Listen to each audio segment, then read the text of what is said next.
Reka tuvuge ibintu dusubira ibindi, hari ibintu biba bikwiye guhinduka uko byagenda kose, kubera ko ntawe umenyera ikibi iteka iyo kikubayeho kirakujena kikakubangamira, akenshi tuba twifuza ko byahinduka.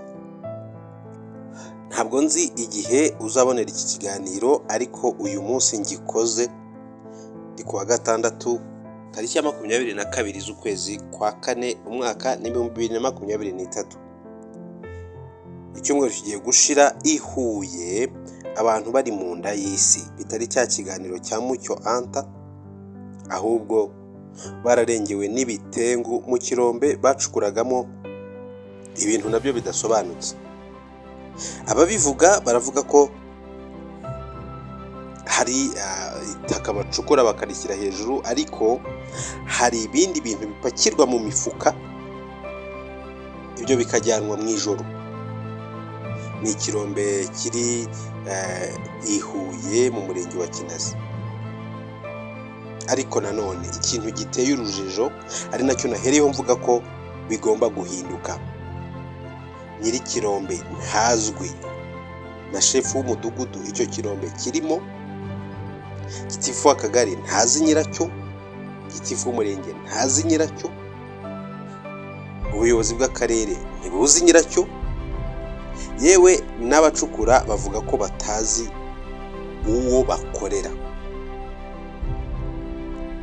Ariko nk'uko mubibona ku mashusho, ikirombe kiri ahantu hagaragara, ntabwo ari akantu k'akadomo bavuga ngo kari munsi iyo kure, kiri munsi y'amago atuwemo n'abantu. Ni ikirombe gifite generateri itanga umuriro kuko bacukura bagera kure. Ni ikirombe gifite uburyo bwo kumenamwo amazi, ni ukuvuga ko ayo mazi azanwa n'imodoka cyangwa se ubundi buryo, ariko ni ibintu bikorwa ku manywa y'ihangu, abantu bose babireba babibona, ariko bikaba igitangaza ubuyobozi mu nzego z'ibanze buvuze ko butazi ba nyiri icyo kirombe.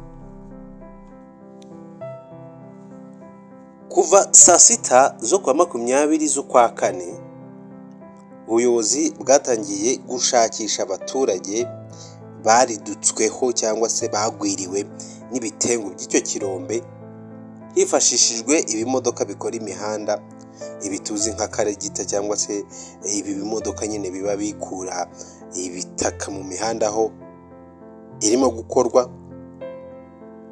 Ariko kugeza uyu munsi nkoreye iki kiganiro nta muntu n'umwe uraboneka, usibye wenda ibitangaza by'Imana. Kuba umaze munsi y'itaka iyi minsi yose ukaba uri muzima, byaba ari ibitangaza by'Imana. Ariko nanone hari amakosa arimo mu buryo bumwe cyangwa ubundi akwiye kuba akosorwa. Aha ndagaruka ku ijambo rya Perezida wa Repubulika Nyakubahwa Paul Kagame ubwo yahuraga na ba Rushingwangerero, avuga ku bibazo bitandukanye byugarije abaturage, aho abayobozi babirora bagaceceka. Aha umukuru w'igihugu ababaye cyane yavuze ko atiyumvisha impamvu abantu baceceka, agera naho avuga ko agira ipfunwe ryo kuba asangiye igihugu n'abantu bafite imico imeze ityo, abantu bafite umuco wo guceceka, wo guhishira ibintu biri aho bidashinga bikica abantu bakagenda, ariko ukanga kwivuga ngo utiteranye. Ese koko nyiri kirombe ntazwi cyangwa n'umuntu runaka w'igikomerezwa badashaka ko agaragara cyangwa ngo ajye mu bitangazamakuru tumubone? Mu kibazo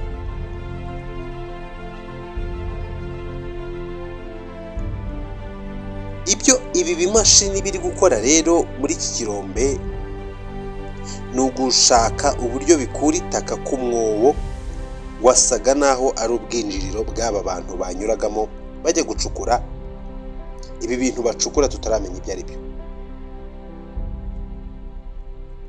Iki kirombe biravugwa ko kigeze kugwaho na mbere, ariko ku bw'amahirwe nticyahitana ubuzima bw'abantu, nubwo aba 6 bakiri mu nda y'isi utamenya ngo ni bazima cyangwa se bamaze gushiramo umwuka.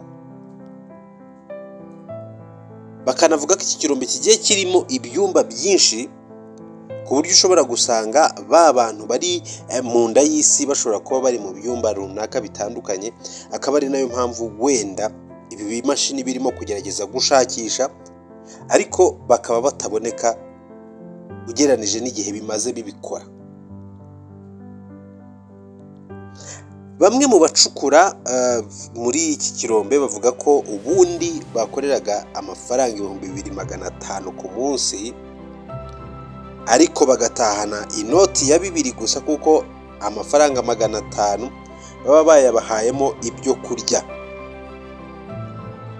Baganira n'ibinyamakuru, bamwe mu bantu nyine bacukura aya mabuye tutazi ngo nayahe, tutazi ngo nayande, bavuga ko umushoramari batazi uwo ari we abagaburira igihe bamaze gukora, hanyuma muri 2,500 bakabaye batahana bagacyura 2,000 kuko inoti ya 500 bayifatamo ifunguro. Amazu cyangwa se ingo za bene kuburirwa irengero, bene kurwigwaho n'iki kirombe bari mu nda y'isi, rimwe abantu nyine bigaragara ko bababaye bategereje kumva ese umuntu yaboneka ari muzima. Nubwo nabivuze ko byaba ari igitangaza, ariko wenda birashoboka, ntawamenya iby'Imana ikora. Barababaye, ariko nanone hari ibikwiye kuba bikosorwa. Ese kuko iki kirombe nyiracyo yakihagejeje ate? Cyavuye mu kirere kikubitaho? Urumva abaturage barakubwira ko ari ibintu bimaze iminsi, yewe kigeze no gutengukaho. Nanone ikindi kinateye urujijo cyangwa se hagiteye kwibaza byinshi, iteka umuturage wese iyo agiye gukora igikorwa icyo ari cyo cyose yaka uruhushya rwo kugikora. Urugero, niba ugiye no kuvugurura inzu yawe cyangwa se no kubaka ubwiherero cyangwa no gukora ikindi icyo ari cyo cyose, ubanza kwaka uruhushya rwo kubikora. None abaturage bariho baravuga bati ese kuki umuntu ugiye kubaka mu buryo bunyuranije n'amategeko ataratse icyangombwa bahita bamubona bakanamufata bakanamuca amande? Iki kirombe cyo kuki bavuga ko batazi nyiracyo? None se cyahageze gite? Yahawe nande uburenganzira bwo gucukura? Gusa amakuru nanone yavugaga ko ubuyobozi bw'akarere ka Huye bushobora kuba bwamenye nyiri kirombe, ariko nanone hakaba hakirimo ikibazo kuko budashaka kumutangaza ngo abantu bamumenye. Ni ibintu rero bigomba guhinduka. Hari uruhare rw'ubuyobozi mu gukemura ibibazo by'abaturage, birimo n'ibi no kwirinda ibiza n'impanuka nk'izi zishobora kuva mu bintu nk'ibi ngibi biba byakozwe mu buryo rimwe na rimwe budakurikije amategeko, cyangwa se bukaba bukurikije amategeko ariko wenda hari ibanga riziranyweho n'ubuyobozi na nyiri kirombe, ariko still ubihomberamo ni umuturage, niwe ugerwaho n'ingaruka wa nyuma. Akanini akenshi hakaba nta n'uburyo bwo kumwishyura cyangwa se n'impozamarira ntibe yaboneka.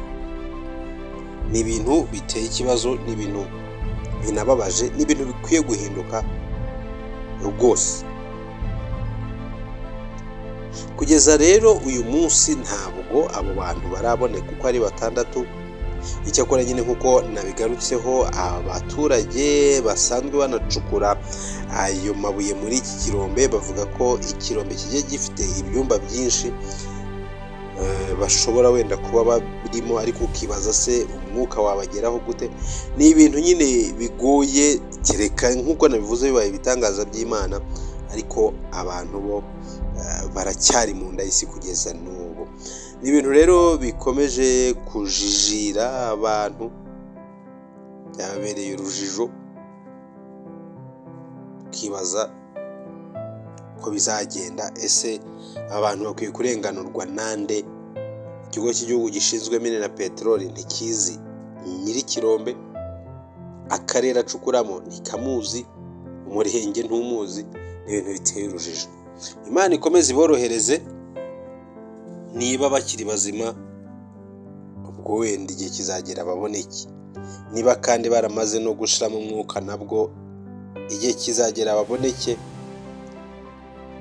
nuko nta kundi. Ariko abwirwa benshi akumva bene yo. Hari ibikwiye guhinduka uko byagenda uko ariko kose, kuko abaturage ntabwo bakwiye kujya bagwa mu bintu biri aho ngaho byakabaye bifite umurongo ngenderwaho, nubwo n'impanuka ishobora kuba no ku muntu wujuje ibyangombwa byose, ariko biraruta ikaba azwi afite ibyangombwa, hari uburyo bw'ubwishingizi buhari ku buryo n'abantu bagira ikibazo muri iyo mpanuka bashobora kwitabwaho, cyangwa se n'imiryango yabo ikagira ikibona.